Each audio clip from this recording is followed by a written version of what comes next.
കളിക്കളത്തിലെ പരിക്കുകളെ ഇനി പേടിക്കേണ്ട. എല്ലാവിധ സ്പോർട്സ് ഇഞ്ചുറികൾക്കുമുള്ള സമഗ്ര പരിഹാരം ഇവിടെയുണ്ട്. ABC orthopaedic hospital, near Kairali theatre, Calicut road, Manjeri. Manjeri Elankur ചാരങ്കാവിൽ യുവാവിനെ കാടുവെട്ടുന്ന യന്ത്രം ഉപയോഗിച്ച് കഴുത്തറുത്ത് കൊലപ്പെടുത്തിയ സംഭവത്തിൽ പ്രതിയെ പോലീസ് കസ്റ്റഡിയിൽ വാങ്ങും.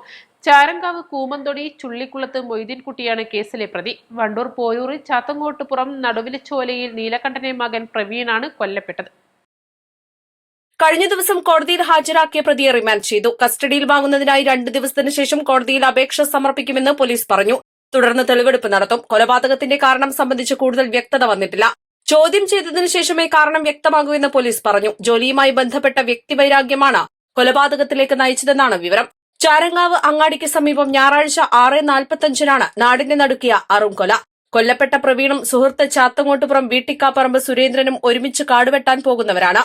ചാരങ്കാവ് അങ്ങാടിക്ക് സമീപം താൽക്കാലികമായി കെട്ടിയുണ്ടാക്കിയ ഷെഡിന് സമീപം സുരേന്ദ്രൻ പ്രവീണിനെ കാത്തുനിൽക്കുമ്പോൾ അടുത്തുവന്ന മൊയ്തീൻ സുരേന്ദ്രനോട് കാടുവെട്ടുന്ന യന്ത്രം ആവശ്യപ്പെട്ടു. സ്ഥലത്ത് പൊന്തി നിൽക്കുന്ന കാട് വെട്ടാനാണെന്നും ഉടൻ തിരിച്ചു തരാമെന്നും പറഞ്ഞ് യന്ത്രം കൈക്കലാക്കി. ഈ സമയം സ്ഥലത്തെത്തിയ പ്രവീൺ ബൈക്ക് നിർത്തി സുരേന്ദ്രനോട് സംസാരിക്കാൻ നിൽക്കുമ്പോൾ മൊയ്തീൻ യന്ത്രം കഴുത്തിനു നേരെ വീശുകയായിരുന്നു. പിറകിലേക്ക് മലർന്നു വീണ പ്രവീൺ സംഭവസ്ഥലത്ത് വെച്ച് മരിച്ചു. മഞ്ചേരി ഇൻസ്പെക്ടർ വി പ്രതാപ് കുമാറിന്റെ നേതൃത്വത്തിലാണ് അന്വേഷണം നടക്കുന്നത്. East live, Manjeri.